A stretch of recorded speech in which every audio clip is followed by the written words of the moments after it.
त्या सभेमध्ये सुद्धा आपण या रजिस्टरमध्ये सर्वांनी आपलं नाव, गाव, पत्ता तिथं नोंद करायचा आहे आणि नंतर कोण आलं नाही, कोण त्याची आपल्याला नोंद घ्यायची आहे. तर या सभेचं प्रास्ताविक करण्यासाठी मी माननीय नितीनजी निर्मल सर यांना विनंती करतो की त्यांनी या सभेचं प्रस्तावना करावी.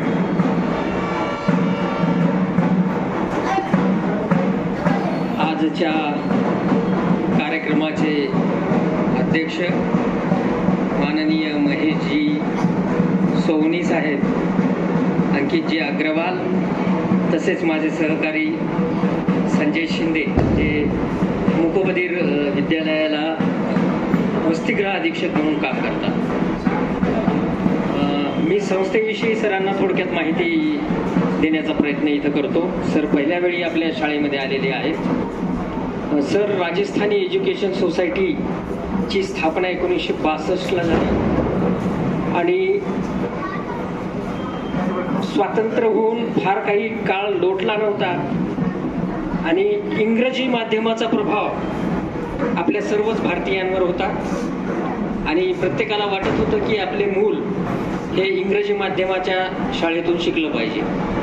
मात्र नांदेडला किंवा नांदेड जिल्ह्यात इंग्रजी माध्यमाची शाळा त्यावेळी नव्हती.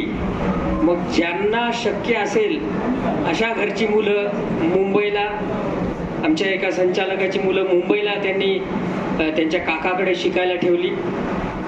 एक आमचे संचालक पॉंडिचेरीचे आहेत, त्यांनी आपल्या मुलांना पॉंडिचेरीला ठेवलं आणि विचार केला की ठीक आहे, आपलं मोठ्या सिटीजमध्ये आपले नातेवाईक आहे म्हणून आपली मुलं आपण तिथं ठेवली, पण ज्यांचे नातेवाईक मोठ्या मेट्रो सिटीजला नाही आहेत त्यांनी काय करायचं. शिक्षणाच्या माध्यमात राजस्थानी एज्युकेशन सोसायटी आपलं एक एक पाऊल पुढे टाकत गेली आणि जनरल, मी नॉर्मल एज्युकेशन केव्हाच म्हणत नाही. नॉर्मल एज्युकेशन यांना जर म्हटलं तर ते हे आमचं जे एज्युकेशन आहे ते अबनॉर्मल थोडीच आहे. ते जनरल एज्युकेशन आहे. इंग्रजी माध्यमाचं असेल किंवा मराठी माध्यमाचं किंवा हिंदी माध्यमाचं, ते जनरल एज्युकेशन आहे. आमचं एज्युकेशन स्पेशल एज्युकेशन आहे. तर जनरल माध्यमाच्या जेव्हा शाळा संस्थेने चालू केल्या तेव्हा असं लक्षात आलं की कर्णबधिर मुलं जी समाजापासून खूप दुरावलेली आहेत त्यांच्यासाठी काही ना काहीतरी करणं गरजेचं आहे. आणि 1982ला 1982ला हा थॉट आला की आपण कर्णबधिर मुलांची शाळा सुरू करायला पाहिजे आणि 1982ला श्री रामप्रताप मालपाणी मुकबधीर विद्यालयाची स्थापना करण्यात आली. मला इथं आवर्जून सांगावं असं वाटेल की केंद्र शासनाने ज्या नॅशनल लेवलच्या इन्स्टिट्यूट स्थापन केल्या, सगळ्या ज्या नॅशनल इन्स्टिट्यूट आहेत त्या 1985ला स्थापन झाल्या, पण शासनाच्या लक्षात येण्याच्या अगोदर संस्थेच्या कुठेतरी लक्षात आलं की या मुलांसाठी अशा प्रकारच्या विशेष शाळा असणं गरजेचं आहे आणि त्यांनी ही शाळा 1982ला कर्णबधिरांसाठीची चालू केलेली आहे. आणि पुढे जाऊन 1985ला मतिमंद, ज्यांना आता आपण विशेष मूल म्हणतो, त्या मुलांची शाळा 1985ला चालू करण्यात आलेली आहे. ती आजपर्यंत अगदी व्यवस्थित चालू आहे. पालकांची संख्या मला वाटतं नेहमीप्रमाणेच आहे का कमी आहे यावेळेस? काय कारण असायचं एकदा आढावा घ्या म्हणून सांगितलंय तुम्हाला शिक्षकांना.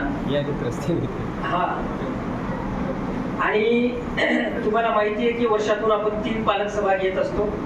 वर्षाच्या सुरुवातीला एकदा घेतो जेव्हा आपलं शैक्षणिक वर्ष चालू होत असतं, तेव्हा आपण या मुलांचा असेसमेंट करतो. त्याच्यामध्ये शिक्षकांच्या हे लक्षात येतं की त्या मुलाला काय येते, त्याची लेवल कशी आहे. त्याच्या सुरुवातीला सुद्धा कुठलेही ध्येय किंवा गोल निवडताना पालकाच्या आणि शिक्षकांच्या संवादातूनच ते निवडलं जातं, जेणेकरून पालकांना पण लक्षात आलं पाहिजे की माझ्या मुलाला काय शिकण्यासाठीचे कोणते कोणते गोल सरांनी निवडले आहेत. म्हणजे पालक आणि शिक्षकांमध्ये समन्वय असणं गरजेचं आहे. हा त्याच्या पाठीमागचा एकमेव हा उद्देश आहे. आणि मला पालकांनाही सांगायचं आहे की तुम्ही जेव्हा आता आपण क्लास वाईज राऊंड सर्कलमध्ये बसून चर्चा करणार आहात तुम्ही शिक्षकांसोबत, तेव्हा तुम्ही त्या शिक्षकांना विचारू शकता की सर, आपण वर्षाच्या सुरुवातीला या माझ्या पाल्यासाठी आपण 10 गोल निवडले होते, त्याच्यातले फक्त 4च अचीव्ह झाले, 10च्या 10 का नाही बरं झाले. हा तुमचा अधिकार आहे. शिक्षकांना विचारणं हा तुमचा अधिकार आहे आणि तुम्ही विचारलंच पाहिजे. आणि ते राहिलेले 6 गोल का आले नाही याच्यावर तुम्ही पण बारकाईनं लक्ष दिलं पाहिजे की कुठं विद्यार्थी मध्यंतरी आजारी पडला होता त्याच्यामुळं गॅप झाला का, तो अब्सेंट होता त्याच्यामुळं गॅप झाला का, सर सुट्टीवर गेले होते त्याच्यामुळं ते पोर्शन राहिले का, किंवा अजून दुसरं काय कारण आहे त्याच्या पाठीमागचं, आपण ते शोधलं अतिशय गरजेचं आहे. मी तुम्हाला निरामया हेल्थ इन्शुरन्स स्कीम विषयी सांगितलं होतं. किती लोकांनी बँकची खाती उघडली, हात वर करता प्लीज. बऱ्याच लोकांनी उघडली, बऱ्यापैकी लोकांनी उघडली आहेत. ज्यांच्या वर्गातल्या पालकांनी उघडली, त्याची खाती उघडली असतील तर त्याची नोंद आपल्याकडे ठेवा आणि त्यांच्या पासबुकची झेरॉक्स वर्ग शिक्षकाकडे असणं गरजेचं आहे. शासनाची योजना आहे ती 1 लाख रुपयापर्यंत तुम्हाला आरोग्य विमा शासनाकडून मिळतो. त्याची फीस पण शासनच भरणार आहे. संचिका 6 महिने झाले मी दाखल केलेली आहे, पण शासनाचं काम आणि 6 महिने थांब म्हणजे तुम्हाला माहिती आहे.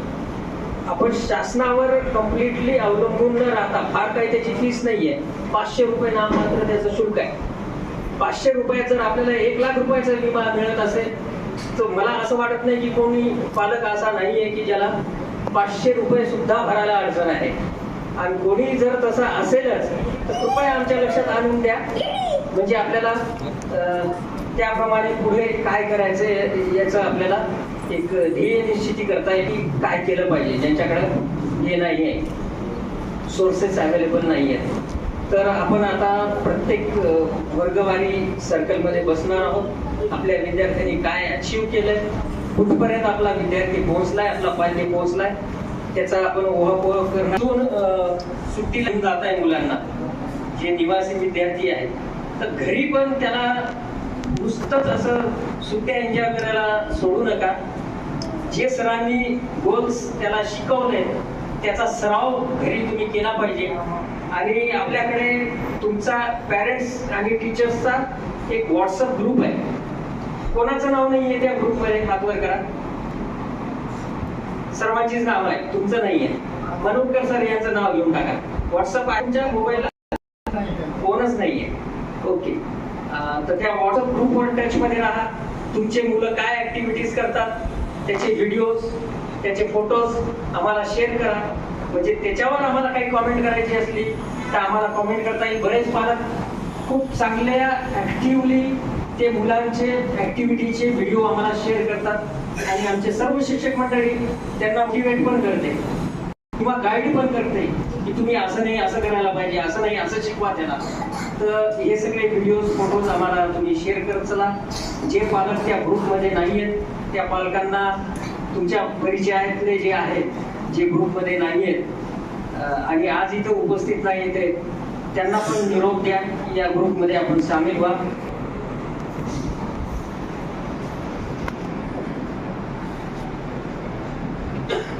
सभी को नमस्ते।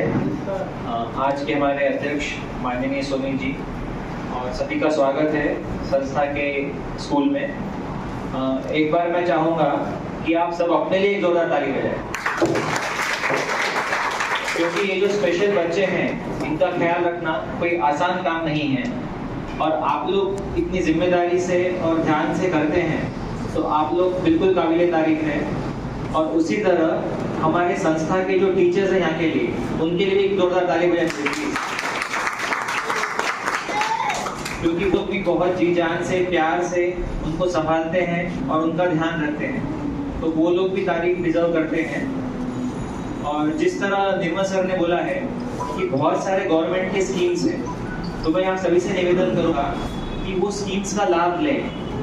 कुछ तकलीफ होगी तो हमारे स्कूल का स्टाफ और निर्मल सर आपको गाइड करेंगे उस बारे में, बट जहाँ कहीं भी अगर आपको भी मालूम पड़ता है कि स्कीम है तो वो सर से शेयर करें या स्कूल के स्टाफ से बताएं उनको, ताकि सभी पेरेंट्स को उनका लाभ मिल सके। ठीक है, और मैं चाहूँगा कि जिस तरह भी दिवाली की छुट्टी आपको मिली है, कहीं ना कहीं आप एक कोशिश कीजिए कि आप अपने बच्चों को उस त्योहार का महत्व समझाएं, उसका इम्पोर्टेंस क्या है, आप दिवाली क्यों मनाते हैं। आपको लगेगा कि उसको नहीं समझ रहा है, पर आप अगर 100% 100% बता रहे हैं उनको, तो कम से कम 25-30% तो उसके दिमाग में कहीं ना कहीं से जाएगा, वो छाप जाएगी। तो इस त्योहार का महत्व उनके साथ शेयर करें, उनको समझाएं और साथ में उनके साथ सेलिब्रेट करें, और क्यों कर रहे हैं उन्हें आप बताएंगे तो कहीं ना कहीं उसका इफेक्ट पड़ेगा, मुझे ऐसा लगता है। और सब यहाँ पर आए हैं टाइम निकाल के, उसके लिए धन्यवाद। बस मैं 2 शब्द नहीं समाप्त करता हूँ।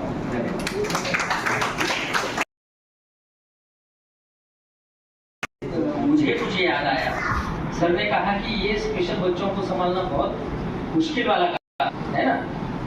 तो एक पेरेंट से मेरी 32 इयर्स इस फील्ड में मेरा गए हैं, मैंने काम किया है 30 साल से। एक पेरेंट बड़े ही दुखी होकर मुझे बोल रहे थे कि सर ये हमारे ही नसीब में ऐसा क्यों है, ये मेरे ही घर में ऐसा क्यों है ये बच्चा। तो पता नहीं, मैंने बहुत अच्छा जवाब उनको दिया, मुझे अच्छा लगा। मैंने उनसे कहा कि पदार्थ शास्त्र का ये नियम है कि एक आकार की टेकड़ी कहीं अगर होती है तो उसी आकार का एक गड्ढा भी होना ही होना है, ये नियम है पदार्थ शास्त्र का। तो ये बच्चों को जन्म के लिए इतने परसेंट में रखना है, ये विधि लिखी। सिर्फ हमसे ज्यादा परमेश्वर को आप पे भरोसा है कि आप इन बच्चों को बहुत अच्छी तरह से संभाल सकते हो, इसीलिए ये बच्चा आपके घर में है। तो ये अपने आप को सोचिए बिल्कुल मत, आप में वो काबिलियत है, आप में वो एबिलिटी है कि आप इतने स्पेशल बच्चों का ध्यान अच्छे से रख सकते हो।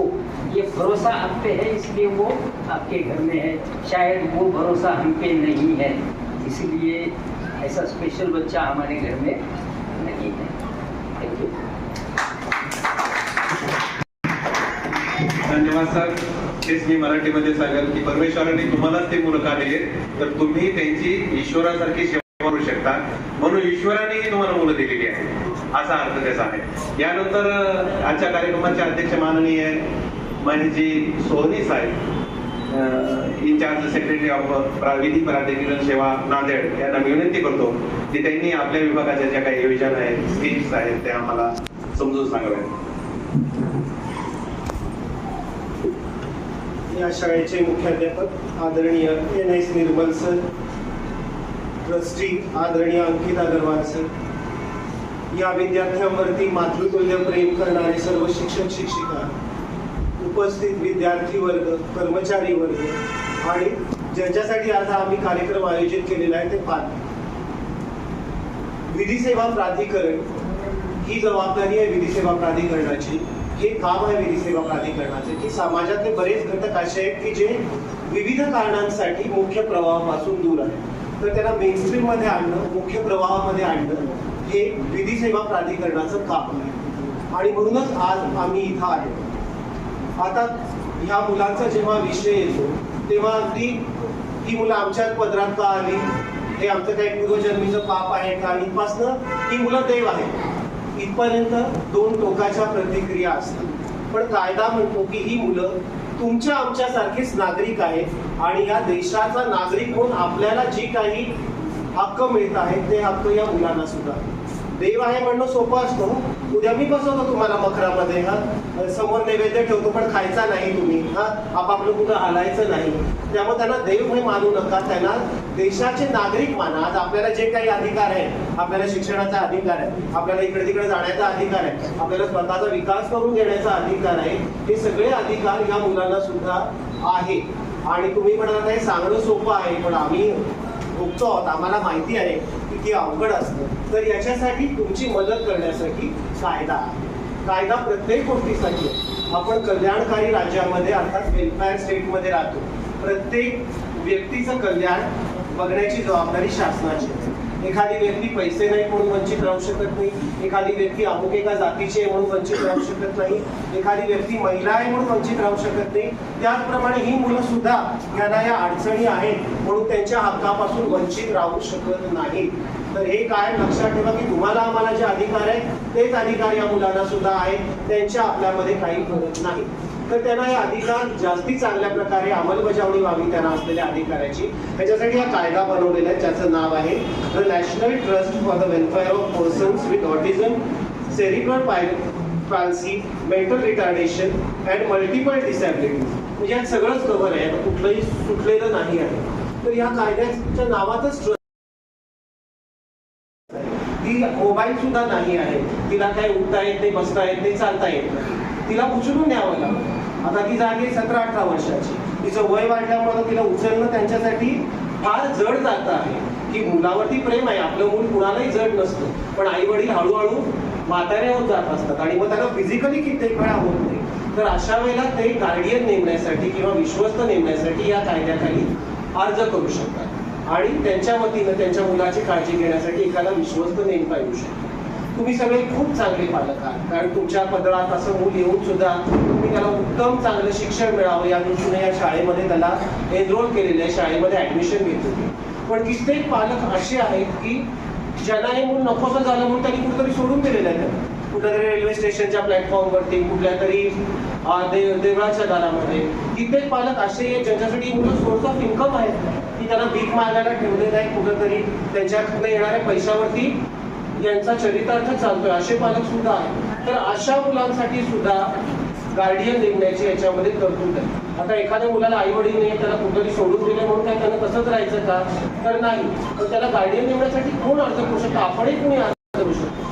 आज आपण सगळेजण मंदिरामध्ये जातो, आपण सगळेजण मशिदीमध्ये जातो, गुरुद्वाऱ्यामध्ये जातो, चर्चमध्ये जातो.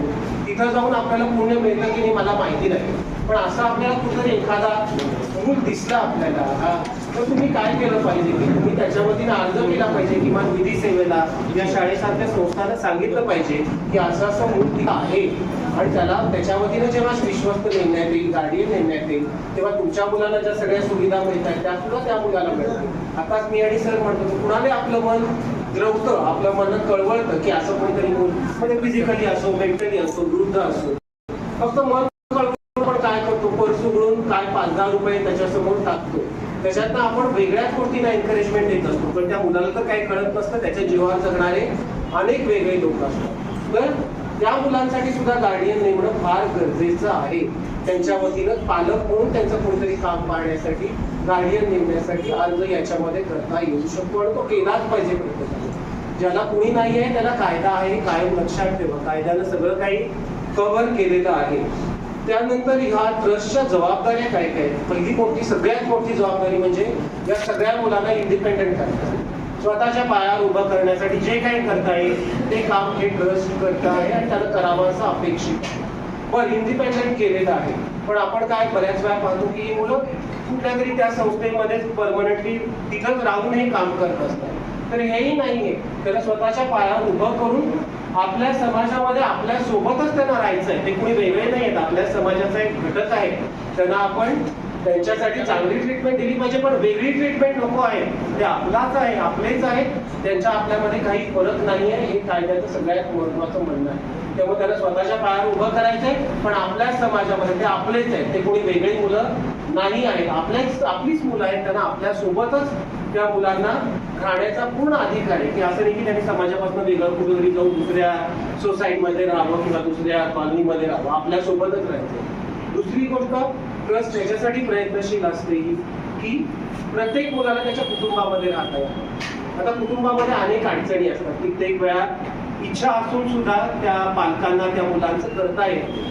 तर अशा वेळेला काय काय त्या सोयी देता येऊ शकतील त्या मुलांना, जेणेकरून त्या मुलाचं घरामध्ये राहणं किंवा त्याला घरात ठेवून घेणं पालकांसाठी आणि कुटुंबातील इतर सदस्यांसाठी सुद्धा सोयीचं होईल. यासाठी जे काही करता येईल ते करण्याचा प्रयत्न नेहमी ट्रस्ट करत असतो. तर प्रत्येक मुलाला आपल्या घरामध्ये राहण्याचा, आपल्या परिवारामध्ये राहण्याचा सुद्धा हक्क आहे. आई वडिलांच्या सोबत, आपल्या भाऊ बहिणींसोबत मूल जसं राहू शकतं तसं त्या मुलाला बाहेर कुठं सुविधा मिळू शकत नाही. त्या मुलाचा तो अधिकार आहे. पण आई वडिलांच्या ज्या काही अडचणी असतील त्या अडचणीचा प्रयत्न सुद्धा हा ट्रस्ट नक्कीच करत असतो. त्याच्या पुढे जाऊन फॅमिली की मुलांना तर लागतोच सपोर्ट, ही मुलं आहेत अशी सपोर्ट लागतो, पण त्यांचा करता करता पालकाला सुद्धा सपोर्ट लागतो, कारण ते ड्रेन होऊन जातं फिजिकली, मेंटली, इकॉनॉमिकली.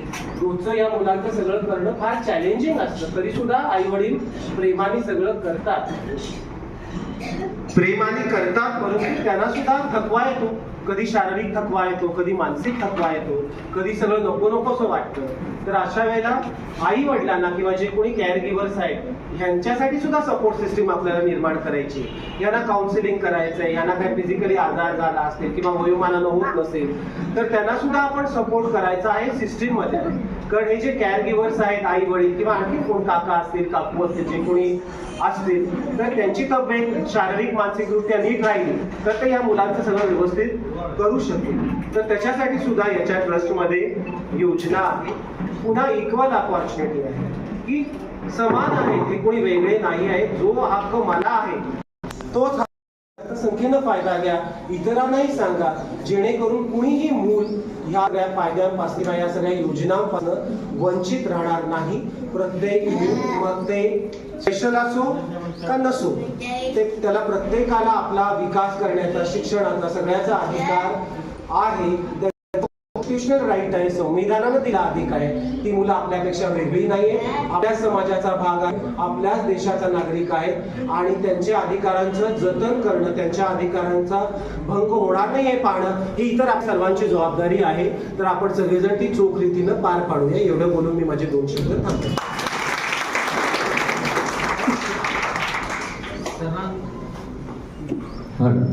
सरांनी अगदी थोडक्यात 1999चा जो कायदा आहे, नॅशनल ट्रस्ट ॲक्ट 1999, राष्ट्रीय न्यास कायदा 1999, अगदी थोडक्यात त्यांनी पूर्ण कायद्याचा आढावा तुमच्या समोर ठेवलेला आहे आणि तुम्हाला तुमच्या बालकांसाठीचा तो कायदा आहे.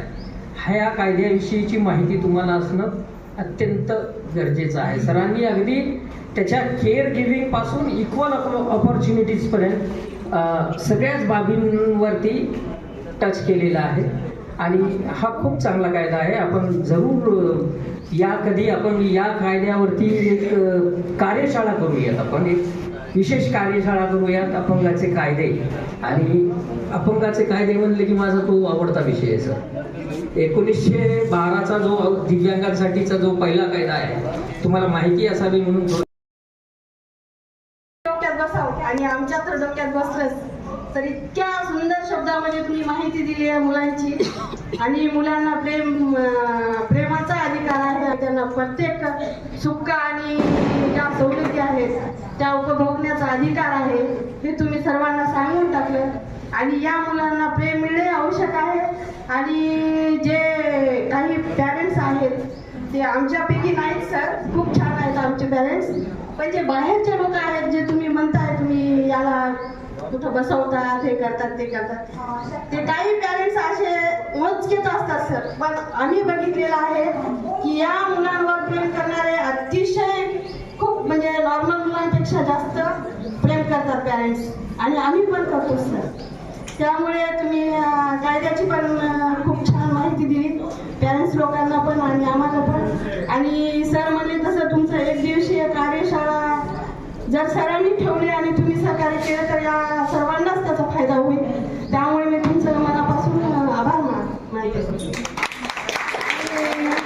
आमच्या संस्थेचे अध्यक्ष अंकित अग्रवाल सर यांनी पण आमचं खूप मनापासून कौतुक केलं सर, टीचर लोकांचं पण आणि पॅरेंट्सचं पण, विद्यार्थ्यांचं पण. त्यामुळे सर तुमचं पण मी मनापासून आभार मानते. आणि आमचे निर्मल सर, हेडमास्टर सर, आणि सांगता तुमच्या समस्या आम्हाला सांगा, कारण आम्ही त्या प्रत्येक पॅरेंट्सला जाऊन पोहोचतो आणि त्यांच्या काही समस्या असतील त्या मला सांगा, म्हणजे मी सहकार्य करतो सर्वांना आणि त्याच्यातून सगळ्यांनी सोल्युशन काढून आपण सर्वात चांगली शाळा आणि वर्ग कसे चालतील आणि मुलांचा विकास कसा होईल छान, ज्याच्याकडे आमच्या सर्वांचं लक्ष असते सर, आणि विशेष लक्ष आमच्या सरांचं असते. आणि